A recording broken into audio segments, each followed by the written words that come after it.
harmony between discourse and being.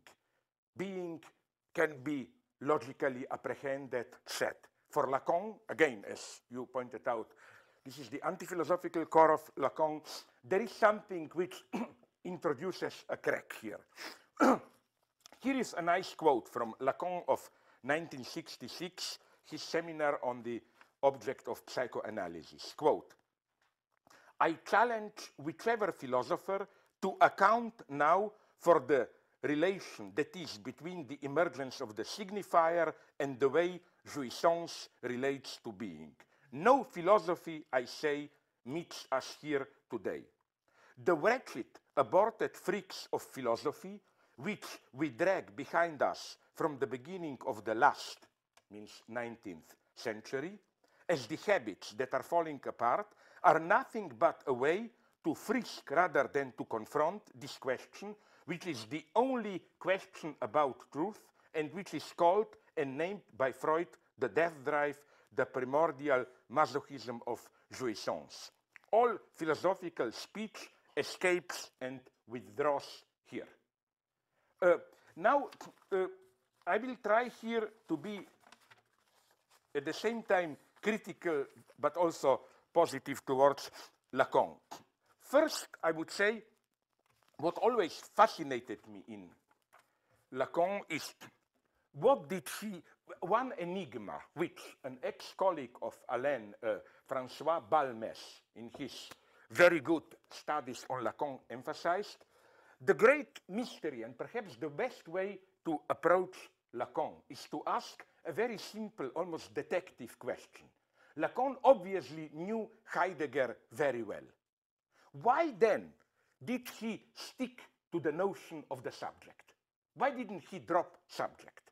I mean, as the name for the core of, inhuman core of human being.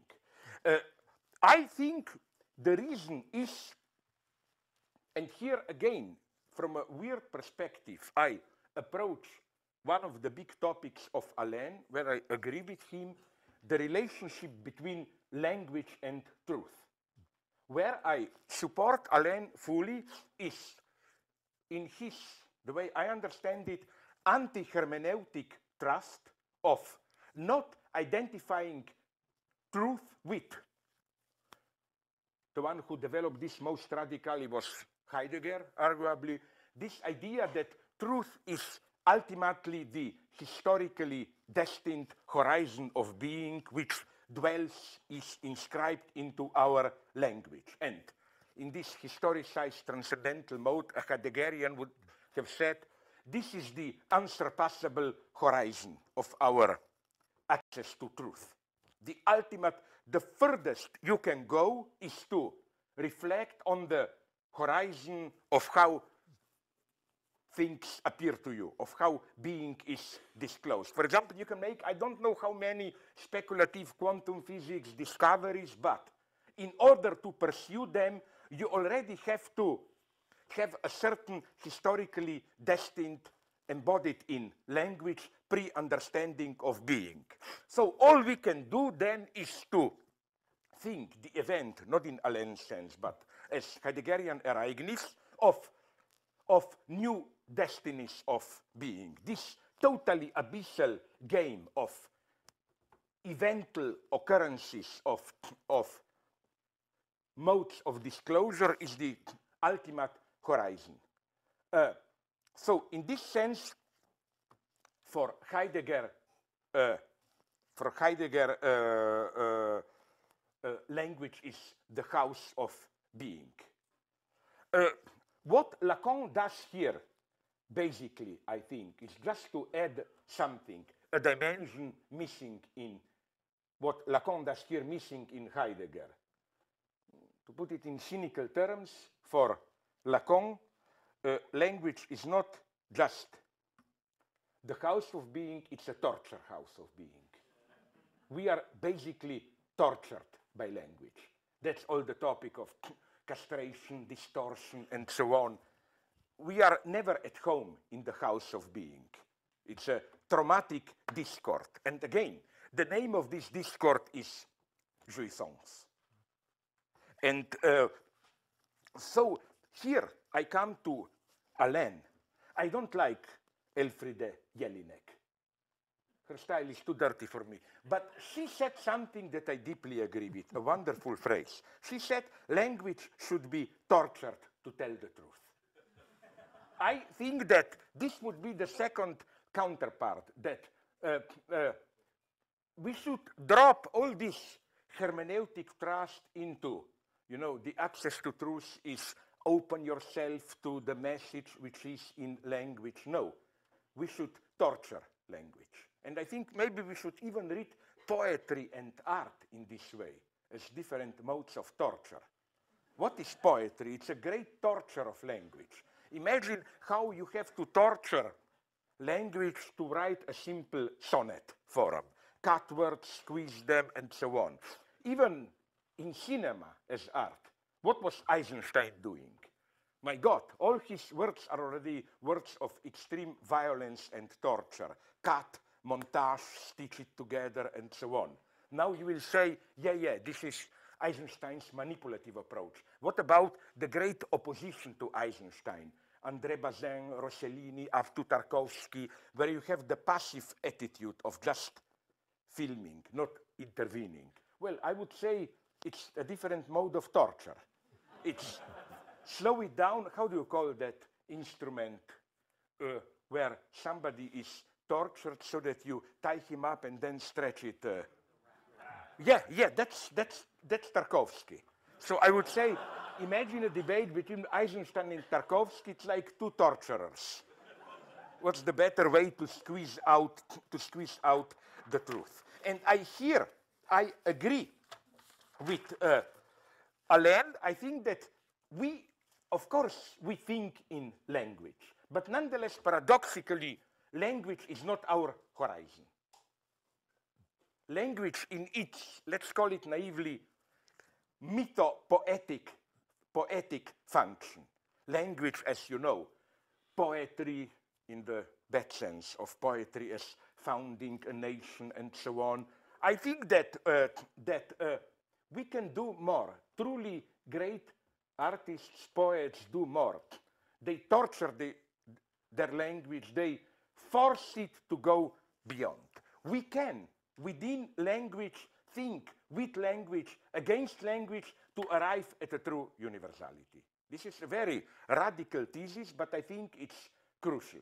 And I'm not sure Lacan himself is clear here. If he were to be clear at this point, he is ambiguous, he would no longer be anti-philosopher. But I think this is the crucial point. Again, is the historicist transcendental attitude, language is our fate, the last thing we do, is this the last thing, or can we break out of the, to use Frederick Glemson's term, the prison house of language and formulate universality outside it? Now, a step further. I claim that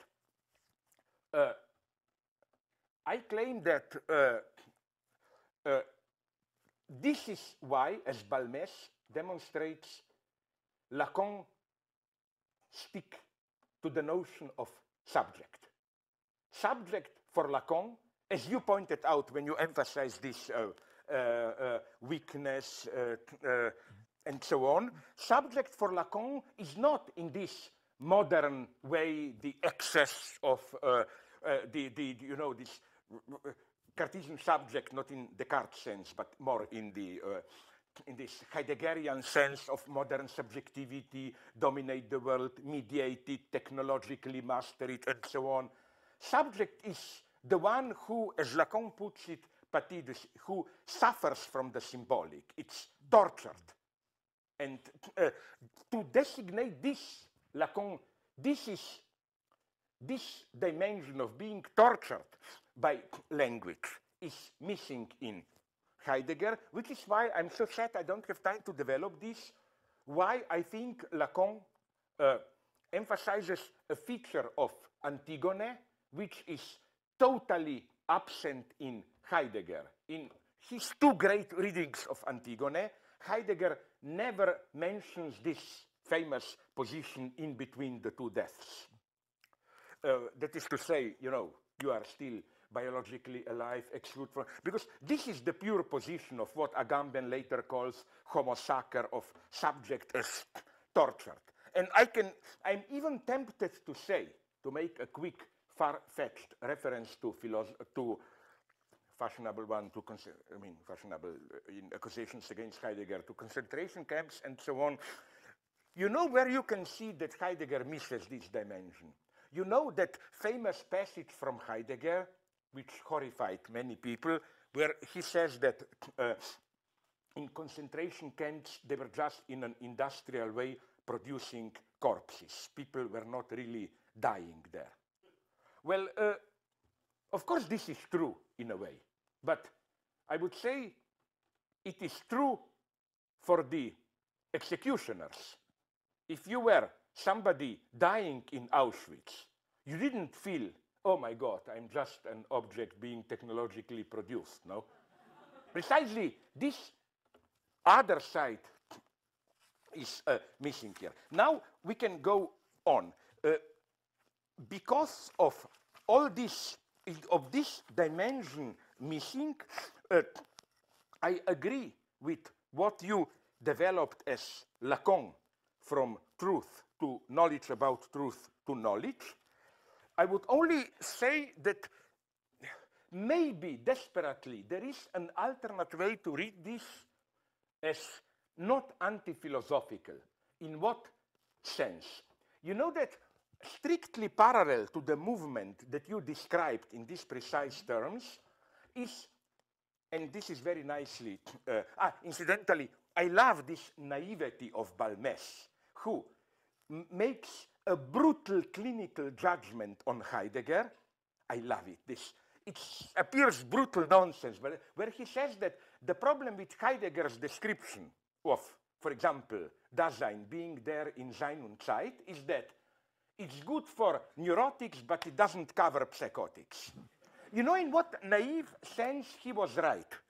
Let's take what Catherine Malabou calls post-traumatic subject, or this, homo sacer and so on.